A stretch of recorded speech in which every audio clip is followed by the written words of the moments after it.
Thinking about self-publishing and don't know where to start? Join the Spa Girls each week for 30 or 40 or 50 minutes of some advice and stuff. I'm Trudy J, and I'm here with Shah Barrett. Hi there. Wendy Vella.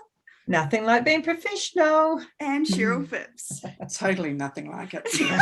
Hi. They love us. They love us for it. And today we again have Roseanne Cheng of the Evergreen Authors. Hello. Hi, everyone. So good to see you.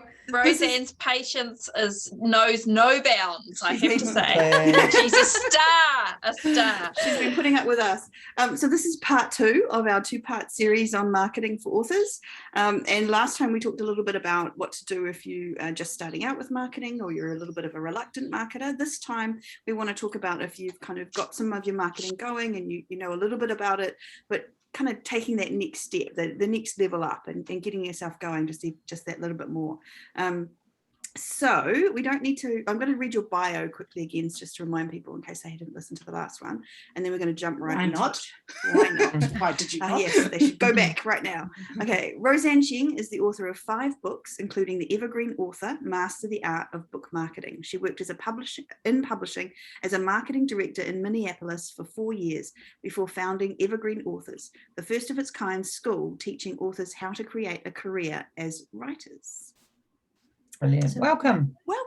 Thank you. I love hanging out with you guys. You're so fun. We love hanging out with you too. Yeah, so this time we're going to just jump right into it. I'm not even going to let you talk about your intro or who you are. So let's start with an author platform. So what does that mean, and how do authors make sure they have the basics set up? Yep. Great question. So we talk about author platform all the time at Evergreen Authors. It's one of those terms that all authors throw out, but don't really know what it means, right? So we see an author platform as consisting of 2 pieces, right? It's your author platform is who you are and who you're able to reach, right? Mm-hmm. So if you already are an Instagram celebrity, then you are able to reach people based on who you are. Whatever has made you that celebrity. And then now through that Instagram account or profile, that is who you can reach, right? So we work with a lot of authors who are like, I am a speaker, or I am a teacher. I am a fiction author. I am devoted to historical fiction. Whatever that is for you, you get to say who you are. Obviously in relation to the books that you're writing, right? And then the platform piece really is the extension. It's who you can reach. Now, for some authors, if they are, an accountant by day and they're writing their sci-fi novel at night, right? They don't have any platform at all, right? Who they are is an accountant who has put some time into making fiction, and who they can reach is like a giant question mark, right? They're not totally sure. But for the most part, most of the people that I talk to, even the people who are like, I can't reach anybody, they have a bigger platform than they realize. They have a bigger reach than they realize. So when we talk about platform, we're talking about maybe a social media presence that you have. That would be great. If you don't have that, that's great too. Maybe it's your professional work that's part of your platform. Maybe you're a blogger, maybe you're a poet and you just have journals and journals and journals of poetry that you're willing to share with people. That is all the pieces of your platform, the way in which you are expressing yourself to the world and leading people to you. Yeah, that's awesome. Nice. So how do we decide what makes up that? Or how do we, if we have no platform, if we're the accountant writing sci-fi novels at night, how do we go about creating this mystical platform of which you speak? Yes. And I'm going to say this because a lot of, especially fiction authors will look like, a deer in headlights and say, this is too much for me. I can't, I've got nothing. Actually, I envy anybody in that position, because that means you get to create whatever platform you want. You are starting from scratch, and from scratch is a great place to start, especially in this day and age when there are ways that you can lead people to you organically and quickly through that platform that you choose. So in the last episode, we talked a lot about Facebook and social media, and how, if it brings you joy, you go there, and that's where you create a platform, a profile on a platform. If you are just starting out and you're not totally sure where to go, just start with your goals for your book. How do you want to reach people? How do you want to put yourself out there in the world? We do think that for every author, there's very few exceptions to this. But for most every author, there are two pieces of the platform that are necessary, must-haves. The first is a website. It can be as basic as you want. It doesn't have to be super fancy, but you do need a website, like a landing page, and an email list. Those are two pieces of your platform that you need. Everything else is extra. So I include all social media in that. We have a masterclass at Evergreen Authors called Book Launch Blueprint, where we talk a lot about how to create a author platform from scratch. But one of the things I tell authors, again, if they're still like deer in headlights, okay, I don't know how to do any of this, don't make it any harder on yourself than it needs to be. Just look at some of your favorite authors. It doesn't even need to be in your genre, and just check out their websites. Like, see what they have on there. And you be like, oh, that's cool. I like the look of that. I like the feel of that. I've had authors be like, yep, I want a website that has, a picture of my cover, and here's a page of how to buy my book, and that's it. And then I've worked with other authors who are like, I've got 12 different blogs and course series and all sorts of stuff that they're updating 3 times a day. That's great too. Both are legitimate platforms and perfectly acceptable to have as an author. And then should I talk about the email list? Please. So most authors, and now that we're in we're doing the hardcore marketing deep dive on this one, but most authors do understand that an email list is really important. And we really strongly believe that. It's basically a list of people that you are able to contact in a professional way. So not from your Gmail account, but from, your, we use MailChimp or whatever sort of email service that you can use to send professional author emails. But again, your email list doesn't have to be huge. I started my email list with probably 5 people, and I do not do anything to actively grow that email list. You'll notice at Evergreen Authors, we don't have any pop-up boxes saying, give us your email and you get this free download. We do not do that because we are not interested in having a list of 10,000 people who don't care about what we're selling. We are only interested in contacting on a monthly basis the people who are really vested in what we're doing. They have given us their email because maybe they've purchased a course, or maybe they've reached out for independent coaching or something like that. So again, there's a lot out there that's like, oh, an email list needs to be thousands of people. It absolutely doesn't. You just start organic and stay organic, and then it will grow from there. Yeah. Similar to what we said in the last episode about Facebook, don't get caught up in the vanity numbers. It's better to have 50 on your email list than 50,000 that aren't interested and don't even know you, aren't reading your genre. That's another, so it's hard not to get caught up when you're starting out, I think, but if nothing else, you'll be paying for all those extra people that exactly. They're never going to buy a book. And they can't be bothered to unsubscribe. Yes. And that's the worst feeling ever, right? Like you look at your analytics, and we'll talk about this later. The last chapter of our book, the Evergreen Authors, talks about being a scientist of the data, like actually looking at what the data is showing you. And there is nothing worse than looking at your open rates on your emails that you're putting your heart and soul into, and no one's opening them. And it's like, then what's the point of any of this? We're all just working hard for no reason, right? Yeah, so absolutely. Keep it organic. Yeah. That's awesome. So if we go back to your website a little bit, so if you talked about, can be either a landing page or simple as complicated. But so I love your website. I went on there and I thought it was like very simple and clean and very clear what you did straight away. So as fiction authors, should we be doing the same thing? Like make it clear that we're selling books in a certain genre? Is that a good basic? Such a great question. So are you talking about the Evergreen Authors website? Yeah. My author website. No, you will notice that our Evergreen Authors website is very different than my personal RoseanneCheng.com website. Oh, I haven't been to that one. I'm going to have to go now. So at Evergreen Authors, our goal is to sell courses that help teach people book marketing, right? So when you go to evergreenauthors.com, you can clearly see that's what we do. You can see just from like the picture on there, who we are, what we're like. Probably, you get a piece of our style just from our tagline. There's a bunch of blog posts on there. That is what we do for Evergreen Authors, because that is that portion of the business, right? For my own personal website, roseannecheng.com, I would say I update that thing once every 3 years, maybe more. I mean, maybe less, it's honestly, it really truly is a landing page for me. So that, and it's just for me, the goal for that website was just to have people understand who I am, how I'm connected to the publishing world. Here's how to buy my books.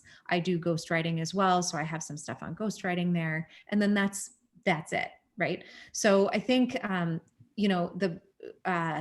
creating your website is one of those visually challenging parts of creating an author platform that I cannot stress this enough. If you are not good at doing that, you hire it out to somebody else. I am the worst on technology. I wish my husband were here because he would pop over and be like, she is the worst on tech. Like, I'm the worst. So I hire somebody to make those beautiful websites for me. Yeah. That's an investment. That's worth doing. Yeah. Yeah. But really the best, the best thing you can do for yourself is like figure out, okay, here's what I want my website to look like. Here's how it's going to be representative of me. I think, maybe this is just me, and I like to overcomplicate things. It's an issue. I'm working on it. But but I think the thing that I took out of the Evergreen Author one was being really clear, like being really simple and clear, and saying right up front, this is what we do and this is why you should hang out with us. And I think for authors, we should be doing the same thing, like hire someone professional, but also really understand. Don't have some kind of really convoluted website that doesn't really say what you're doing, or like someone lands there, what do they want? They want to find your books, right? Yep. Is that 100%. We call it the bumper sticker test. So we want everybody to pass the bumper sticker test. It means that if somebody pulls up behind you and sees your car, the back of your car with a bunch of stickers on it, it should really clearly show who you are and what you represent, right? Yeah, absolutely. And those bumper stickers are short and to the point, you know? So that is what you want to do. The more clear and concise you can make it, the better. And it's not just for your own sanity. It's like, we know this from a psychological standpoint. If a reader goes to your website and has to click around 400 times to figure out where your book is, forget it. You're never going to sell it. Right. Yeah. And it's the same for, selling courses. And here's the deal, right? I mean, to be perfectly honest, Josie and I are running Evergreen Authors. We're not the only book marketing team out there. There's plenty of other people that are selling book marketing services. But you will see, you put our websites next to each other, you will see very clearly what the difference is between us. We can say, book marketing and sell more books and teaching you how to sell books, right? All those search terms are going to lead you to websites like ours. But when you see our website, you're going to get a real sense of who we are and what our philosophy is, if you really think about it. So that's what I would say too, is short, to the point, make sure it passes the bumper sticker test. Yeah. And also just on those bumper stickers, it's not just the words, but it's also the images. I mean, we've all seen bumper stickers with just a picture. So it's also the same for websites, as visually represent, your bumper sticker. Yes. I love Yes. that. It's such a great term. I love that, the bumper sticker test. That's fantastic. Yeah. No, that's awesome. And I had a question, but now I've forgotten. Oh, sorry, Trudy. It's all right. It's all good. So the tagline we talked about, no, lost it. Okay, so next one was, and then it went again. Yeah, no, so close. It's I'm all She's confused getting now. older. Yeah, shut up. Oh my God. That's what happens, mate. Okay, next thing is out of the box marketing. So we've got this website, looks beautiful, represents us, people know who we are.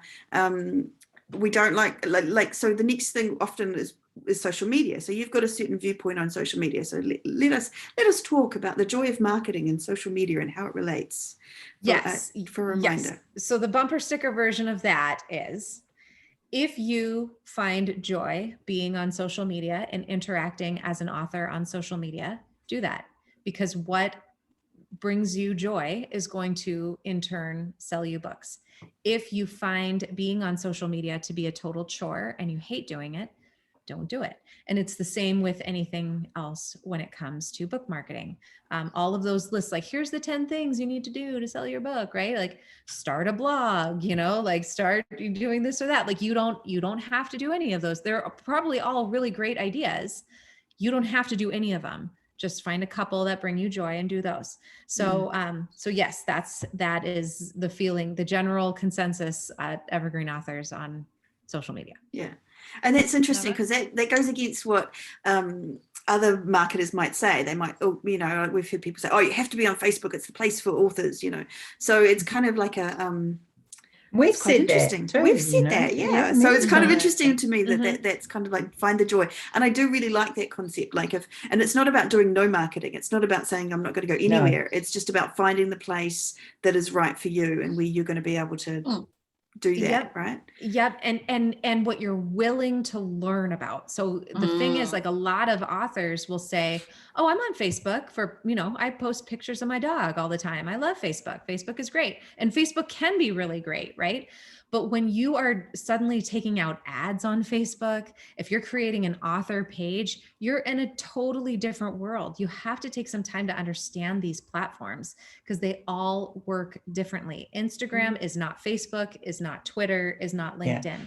So pick one or two and learn how to do it really well. You'll find way more success that way. Yeah.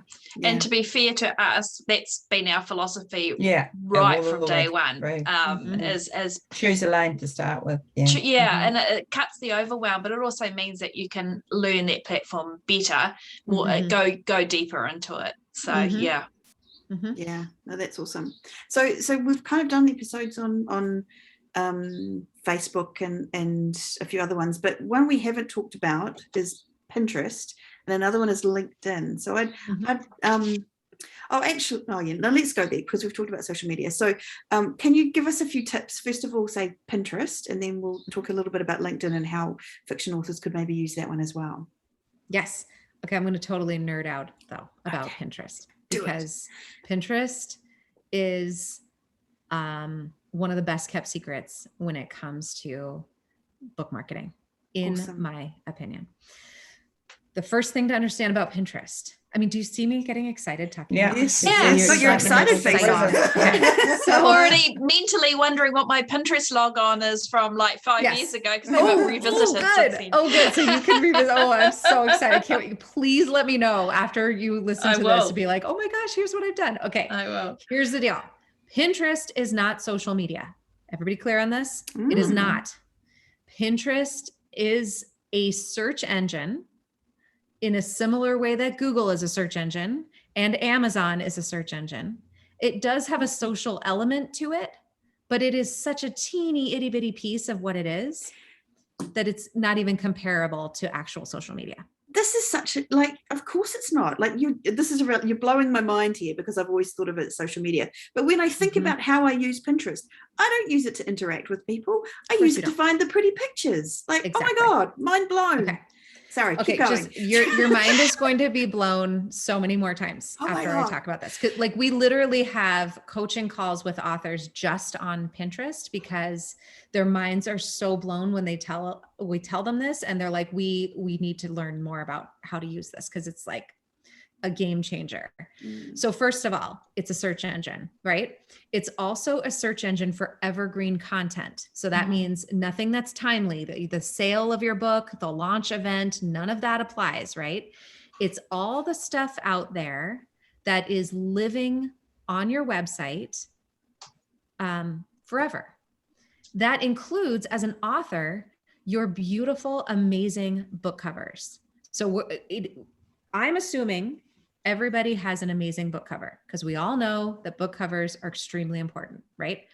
So when people go to Pinterest, and all you have to do is just go in the search engine, best historical fiction of 2021, you will find infinite numbers of, here are my favorite books. Here's a roundup. And they're all in these beautiful, like pin, rectangular pins. I love that you can see me so I can use my hands.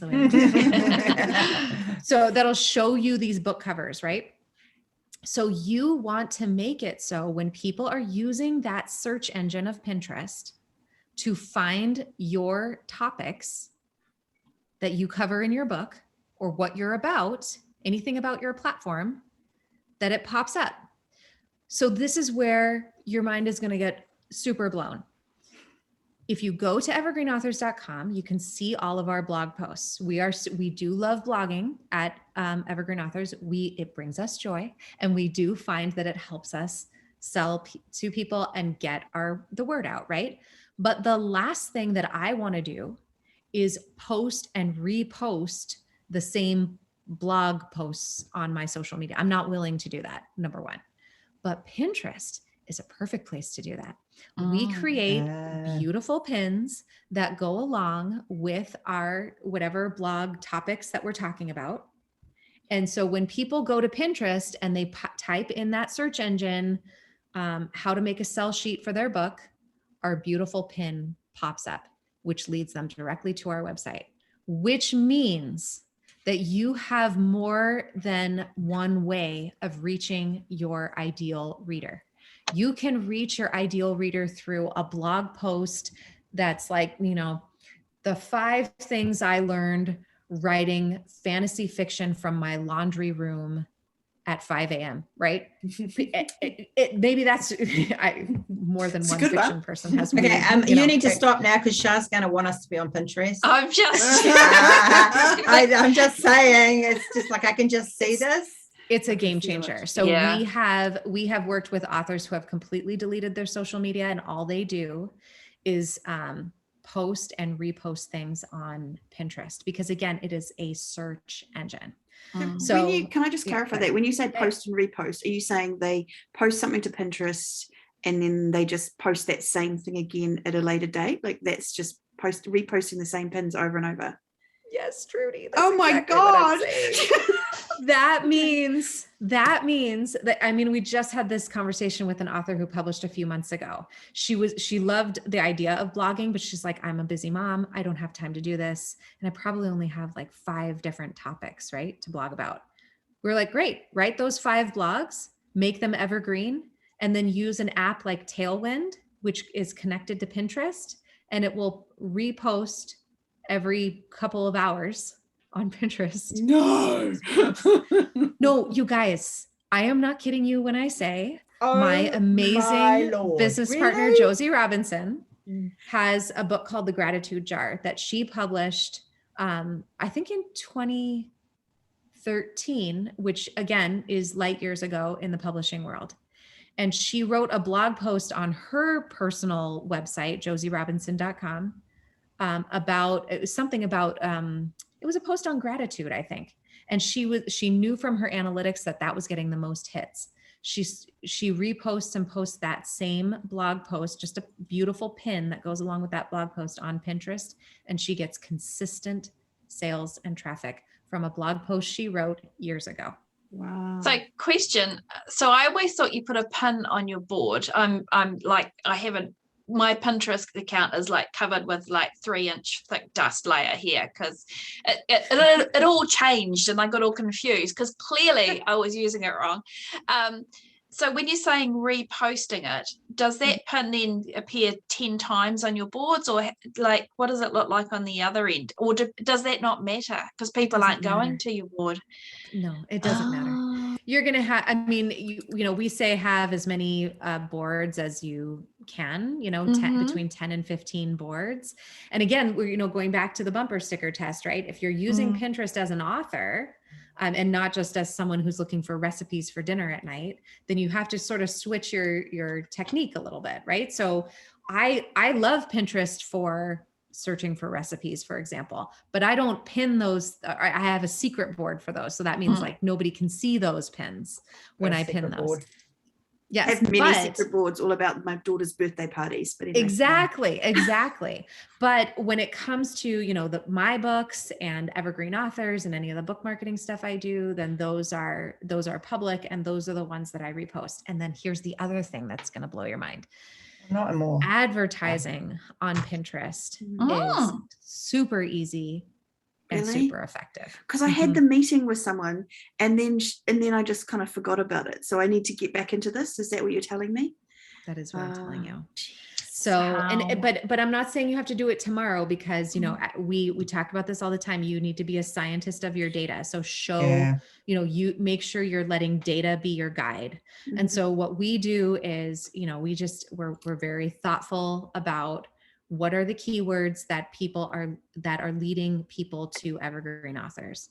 Oftentimes it will be surprising, right? Gosh, we had, you know, so many hits to our website from the keyword, you know, how to create a sell sheet, for example, right? And I remember writing that blog post and thinking, I wonder if anybody's going to read this. Well, the data told us a lot of people were searching for that, and a lot of people read it. So that told us that when we go to Pinterest and start, you know, putting that pin out there, then we might want to put some ad dollars behind it. Although I will tell you, there are lots of people who don't spend a dime on Pinterest because, or at least on advertising, because it is so easy to just repin their evergreen content and make just different, beautiful pins around the exact same blog post. And again, you have these beautiful book covers, right? Like you have content, you have color schemes, you have a website to lead people to. It's like, Pinterest is awesome. So for the fiction authors that are like, but what do I talk about? They don't necessarily have to talk about anything. No. Excerpts. Blurbs. Yes. Do you send people back to your website in that context? Like you're saying, yes. So you go back to your website, and then once they're there, they see the books and then go and buy the books. Is that kind of the process? Exactly. Okay. Because again, you know, Pinterest is the search engine. Pinterest is the place that's leading people in the right direction. So you can lead people to a specific page on your website, you know, not just like the general, you know, front page of your website, but like the whole, you know, so it's really, really liberating. And the great thing about being an author in general is that you really don't have competition per se. You know, you just have other authors who are writing in your genre, right? So lots of really smart fiction authors on Pinterest have these boards where they're just celebrating other authors who are killing it. You know, like here's a board of book covers I love, and it's a whole bunch of competition that's actually leading people to their stuff as well. So it's such a win-win. Pinterest really is a win-win. Love that. Wow. Well, you made me really excited because I actually just love Pinterest, but I've always said I love Pinterest just for me because I love searching and doing all the things. And now I get to use Pinterest for actually selling. Do you see the joy? books. Do you see the joy when she's talking about it? Oh, I love it. Yes. As somebody the that joy. spent hours on Pinterest going down the rabbit tunnel of Pinterest, it makes me slightly nervous. But Yes. And there's a lot to set a learn. timer. There is a lot to learn, just like every platform, right? There's a lot to learn. And you know, that's where we and Pinterest is a very specialized thing. We've tried so many times to figure out, like, how can we create a course around how to do Pinterest? But it's really so personalized that we end up just doing like coaching around it, just because it's just different. It's brilliant. That's Oh. awesome. Oh, I'm so excited Okay. now. We're all- Okay. you can- Okay. Okay. Next, straight after this, I'm going and doing Pinterest I'm all so glad. day. Nothing Good. else. I'm so Um, glad. So, because I feel the need to talk to this a little bit. So, talk about finding the joy. But so I was a reluctant starter on Instagram for a long time, and I resisted it, and I didn't like it, and I tried, and then it didn't work, and I couldn't make the pretty pictures, and it didn't look as good, and all these things. And then I've gotten back into it again recently, and discovered actually I quite like it now. Okay. And I'm doing it. So I don't know what my question is. Is it about? How long do you maybe try something? Like, how long do you give yourself to like something, perhaps? Would that be? Yeah, something along those lines. Like, what if you think you're not going to find the joy, but you try it and you just, maybe the joy is there, and I don't know. Oh, that's a pretty existential question. I Yeah. don't know that I could answer that. Okay, all right. I Well, think my response would be, follow your gut, right? So Yeah. if you really hate it, then don't overthink it, get off the platform. But if something pulls you back to it, don't overthink that either, and just go back on. Yeah. And so, and if you found your joy there, I don't have any hard and fast rules around any of this. So, I reserve the right, like maybe next year at this time, I'm going to be like, ladies, I love Facebook again. It's my favorite place. Yeah. And that is how marketing works, Yeah. I mean, things now in we're your in life like TikTok. change. Right. And we're in like the TikTok era, right? Where like now there's shelves at the bookstore that are like devoted to like what people are sharing on TikTok. Whereas like people my age are like, TikTok, like this. You is try like, being my age on TikTok, Roseanne. I've done like, 20 plus years on you. But I will say, not dissimilar to Trudy's Instagram experience. So I started doing it for a client, so I needed to learn the platform in order to be able to help out. And I was just like, this is just like, no, like, blah.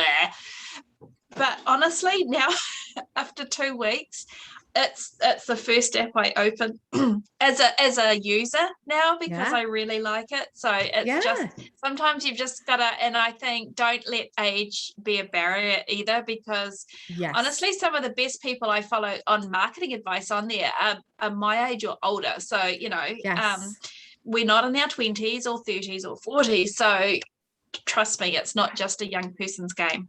Yep. No, I meant me, and it's okay. Great. Trudy is still in her great 40s, but we're counting down the days on that one. No, Char, that's really, really such great advice. And it's just, I think that there's something in us, if we can all just be real honest, we know, especially women, come on, we know when something is wrong.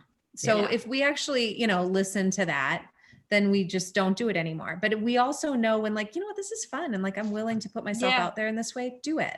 Don't overthink it. Don't overthink it. But I would say, I think using the platform, if you're thinking about branching out, use it as a user, because I think that just gives you a little bit more understanding. And what I've discovered of TikTok, which is, I could have discovered it in a Google search, but I needed to kind of understand it myself, was it's all about raw, and it's not about perfectly perfectly performed videos. Instagram tends to be a lot more produced. TikTok is really, it's raw. Yes. Very raw in some cases. Very, yes. I totally agree. And it speaks to the importance of understanding the platform and not just being anywhere and everywhere, but being really intentional about that. But also the fact that people love authenticity and genuineness, right? Like that maybe people are not looking for slick and overproduced, but are actually looking for something real and a connection that can be formed because of that. So I think this is an existential question again, but I suspect TikTok's demographic skews younger, and I think with having children in that TikTok age group, that they see through the marketing BS or the advertising slick slogan. Like, they're quite, I don't want to use the word cynical, but they're more like, they don't have, yeah, anyway, it's not really relevant to this conversation, but I think it goes to the demographic that they are more authentic. And so as a 50-year-old plus writer, I wouldn't be trying to present that I'm 30 or, Yes. doing the dances. Yes. I'd like to see that though. Yes, I would like to see that as well. But I Maybe do, I could be, but I It might do be the think shtick. Sorry, that touches on something really important about TikTok, or just any platform in general. It's all about the goal, right? So if your goal is to just expand your audience, touch more lives, get yourself out there, TikTok is great. However, knowing that the demographic skews pretty young, meaning probably not as much disposable income. If your goal is to convert every TikTok into a sale, you're in the wrong place. yeah, Right? So again, going back to your realistic goals. absolutely. It's quite hard not to be point. overwhelmed too. There are so many platforms out there, and you've said take one, and until you can actually work out which is the one, it's quite hard, because you're sort of flashing around a little bit like chasing your tail if you're a dog, trying to get it right. Yes. Yeah. It's true. But I just think, there is certainly going to be some of that, but just be aware that you're in that space. I'm just trying this out. Like, so many people just are like, oh, so-and-so said I need to be on Twitter. So I'm going to, spend a bunch of money on Twitter ads or worse, hire somebody to run my Twitter account for me. And then they're shocked when it doesn't work out. So that's very true. Cool. So I just want to talk quickly about to LinkedIn, is the another platform that I was curious about. So do you think that's just for nonfiction authors, or does that work for fiction authors? How would a fiction author use LinkedIn? So that's such a good question, because fiction authors often come to us asking if they should be on LinkedIn. They know that that's really the social media platform where I am most active, and that's really not that active, to be honest. But at least I do stuff on there. We won't tell anyone. I know. There's just too many other things to do during the day than social media. But anyway, I would say that if your platform includes you getting out there and talking about craft, or writing, the book writing process in general, or if you are publishing your books literally yourself, I'm talking like self-publishing, not just like with the help of an indie press or any sort of hybrid or whatever. If you have content that is relative to the business of writing, LinkedIn might be a good place for you. Or if you're one of those places or people who want to present about the craft of writing, it might be a really great place to network. If you want to network with publishers, it might be an interesting place to spend some time. Or if you want to create a brand around you, the author of fiction, that might also be a good place for you. But I don't think that it's nearly as important to be there as a fiction author as it is a nonfiction author. It's almost, I almost never have a fiction author who's like, I'm on LinkedIn and nothing's happening and I can't understand why. But I often will have a nonfiction author who's on Facebook and says the same thing. And I'm like, then why are you there? You need to go be on LinkedIn where your people are. So, yeah, I would say, dabbling on LinkedIn as a fiction author is so easy. It's, doesn't cost you anything. Try it out. See if there's groups, there's publishing groups on there. There's book award groups on there. There's more there than just resumes and people talking about work. So and I guess that goes back to knowing the platforms, right? Like knowing and understanding them. Like you've blown my mind with Twitter, with Pinterest today. But it's kind of looking around and seeing which one fits you the best and brings you the most joy. That's fascinating. Yeah, that's really cool.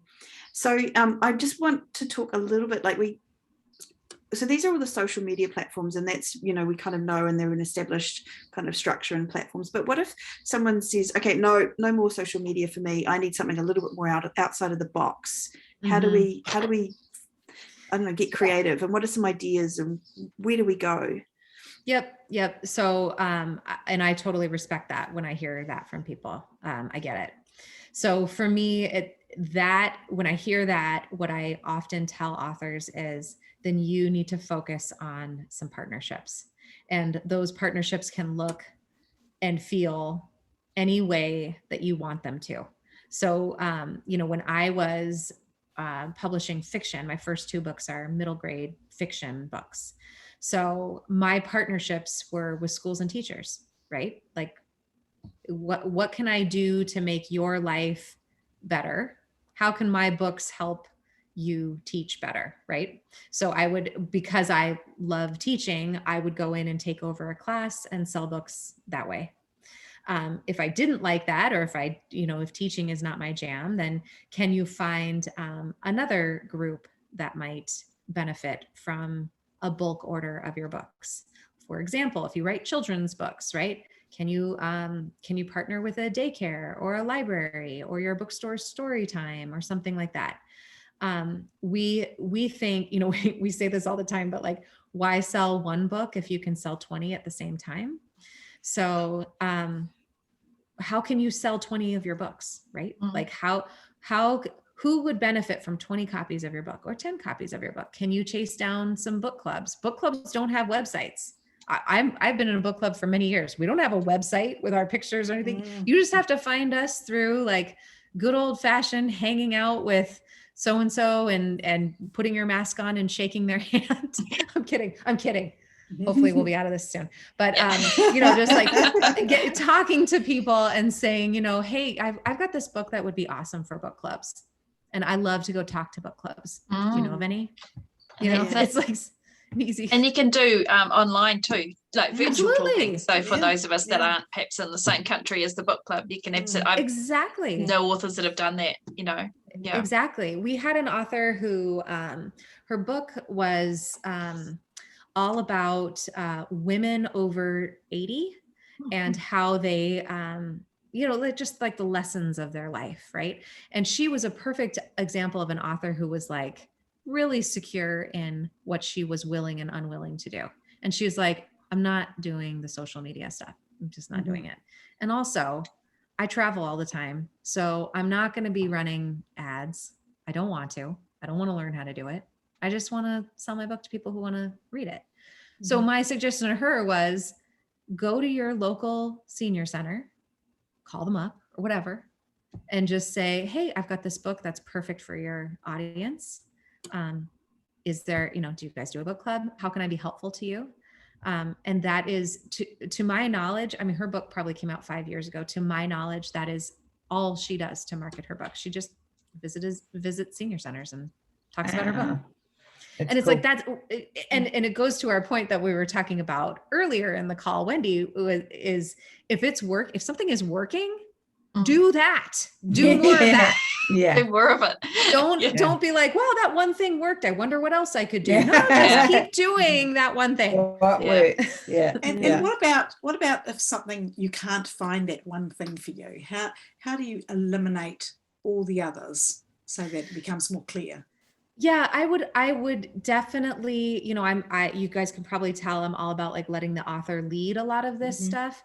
But if an author is coming to me and consistently saying that I can't figure out my thing, then my honest response to them would be try harder.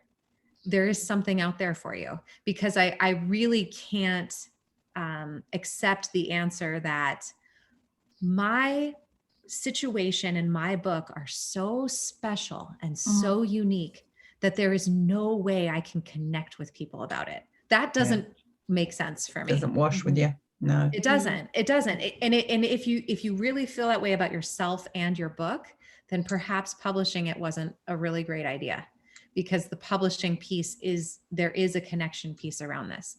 It doesn't mean, you're speaking in front of crowds all the time, but finding a way to connect with people is easier than people think, and does require some energy and some time and some vulnerability. But I tend to not accept the answer of my book and myself are too special to do that. That's a tough love right there, but it's good. I think it's good. It was right love. to the heart. It was love. Oh, It was said with love. Yeah. Said with love. Well, that's the important thing. But What not is with it? joy. No. Okay, so the last thing we wanted to talk about today was Amazon ads. Now, you had some things that you like to talk about Amazon ads, so I'll let you just go with that. Yes. So our final thing here is this is the final chapter of our book, The Evergreen Author, and it's about being a scientist of your data. So letting what the data shows you be your marketing guide. So I'm not going to talk about how to set up Amazon ads, because you can find ways to do that. We have a whole course on how to do it. We don't just tell you like, here's how to make a list of keywords. We tell you how to make a really great list of keywords and a great tagline, and how to set them up, and how to bid, and how all of that stuff works. That's a lot of information, right? Mm-hmm.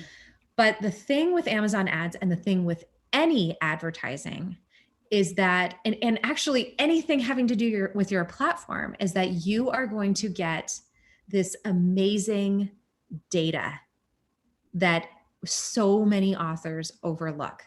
So you can take the data, and you have two choices with it. You can ignore it and just keep making marketing decisions based on so-and-so's, Instagram post that made you feel inferior. So you're going to try that out and see what happens. Or you can look at the data and say, okay, here's what the data is telling me. And so I am going to lead with that. So Amazon advertising is basically keywords. So people use the Amazon platform as a search engine, and then people can find your book based on clicking on keywords that you have put money on, right? If you don't understand that, then you have to go take our course so you get how keywords work, right? If you run those ads for 3 months, and this is what we tell authors too, set your ads and then go on a vacation. Like, don't think about them. Set them for 3 months, about 3 months, and just let them run, see what happens. Go back into your analytics, go and look at what the data is showing you. And what you are bound to find is that of that list of 300 keywords that you've come up with, there's going to be a few shining stars. And those shining stars are going to be the ones that are going to lead your marketing efforts. So I'm going to use my business partner, Josie, as an example. She has a book on gratitude. It's called The Gratitude Jar. So when she started running her Amazon ad, she had every keyword under the sun about gratitude, right? Well, when she went back into her keywords and saw how they were performing, she realized that there was one phrase that was really helping to sell her specific book. And it was something around, gosh, I can't remember the exact phrase, but it was something like, it's okay, because we don't want people to steal it anyway. So just and it wouldn't work anyway, because no, exactly. it was specific to that book. But it was something around, setting an intentional gratitude practice, right? Mm-hmm. So seeing that, she was like, gosh, you know what? I was going to blog about the importance of gratitude today, but seeing that keyword and being the scientist that I am, that tells me that people are finding my book with this specific term. Mm-hmm. So instead of talking about that in my blog, I'm going to talk about how to set a gratitude practice. Yeah. And sure enough, letting that data guide that decision meant more hits to her website. And this is where it gets fun when you're doing advertising in any way, is that you have the data to support all of your decisions going forward. This is 100% how we work at Evergreen Authors. When we have blog posts that go out, it is a direct result of what the data is telling us authors are searching for. Not what we think, not what we like dreamt about some night and had some like weird, existential experience around. The data tells us authors are curious about LinkedIn. So we did a post on LinkedIn, and sure enough, they're coming. Right. Mm-hmm. So that's the perpetual cycle that we're all in as indie authors. But really anyone in business is doing that. So you're just applying the same thing that, these really uber successful business people are doing to your own business. Mm-hmm. And from a fiction author's point of view, if they had, for example, if it was a historical romance author and they had something about maybe a knight with amnesia, as in KNIGHT. So for example, I'm just kind of literally plucking this one out. Really? But but if that was a phrase that was getting really good results on Amazon ads, then I would be using that phrase in the blurb. I would be using that phrase in other marketing, use it all, maybe a subtitle for the book, so it applies both ways. Absolutely. All of that data you get is the gold mine, right? Yeah. And this is where, this is probably a good place to end this too. At Evergreen Authors, we are approached pretty much daily from people who see our website, they see what we do, they watch our free stuff, and they're like, this is awesome. Love you guys, trust you guys. I really don't want to take the course. Name your price and you guys do this for me. And as much as we could be making more money if we did that, we genuinely in our hearts cannot do it. We cannot in good conscience do that, because the real gold from understanding how ads work is understanding how to read the analytics and using that data to inform your future decisions. I totally agree. And I see it all the time on author forums. I just want to pay somebody to do it. And it's like, I get that. Trust me, I know that. But you will learn so much more about your readers if you understand why they're buying your book. And then you can give more of them. And then it becomes a snowball effect. And I think the other point that you've made that I really want to pull out is, you can't judge an Amazon ad on 1 or 2 days or a week. You just can't. You've just got to let them. It's hard, I know, but it's different to Facebook. Facebook, you do have to watch. Amazon, just walk away. Yes, it's true. I write for teachers, and most of my books are geared toward the classroom. So August, this month, next month is a great time for me to be going all in with my Amazon ads. So I do. And Pinterest as well, by the way. But for Josie, who writes books on gratitude, we call it cricket season for her. Like she's like, this is like crickets. In November, she's all in because that's gratitude month and everybody's giving her book away for Christmas, right? So this is where getting, the sustainability piece comes in, but also like giving yourself the grace of understanding that everything has a sales cycle, even your amazing book that is so great. And I have no doubt it's great, but you do have to let that cycle reveal itself to you. Yeah, absolutely. And I suppose that's why when you talk about a year, then you're covering all seasons, all special holidays or things like that. So exactly. You can That's exactly why. That's exactly why. And this past year and a half has been a little wonky, but still the sales cycle is still revealing itself. So. And in fact, I think we talked about the year thing off air. So that was that you need to let your ads run for a year. Is that right? And then that's what we recommend. Yeah. A full year, just let them go. And that doesn't mean you're spending $3,000 a month. You can literally, that's the great thing about Amazon ads is that you can set them to be whatever your budget is. Same with Pinterest. Again, these search engine sites really understand how this works. Yeah. Cool. And that's awesome. Yeah, I think really good. A lot of people will also be breathing a sigh of relief as well as being energized and excited. So thank you so much, Roseanne. I hope so. I hope so. You guys are so much fun. I love everything you're doing. Thank you. Appreciate the joy you've brought to our day. Yes. I'm feeling much more You've been joyful. the highlight. Yeah. Good. Well, thank you so much for coming on the show for a second episode. We've really, really appreciated it and enjoyed it. You are more than welcome anytime. Where people listening to this episode, where can they find you? You can find me at evergreenauthors.com. That's the best place to start. Yeah, awesome. Cool.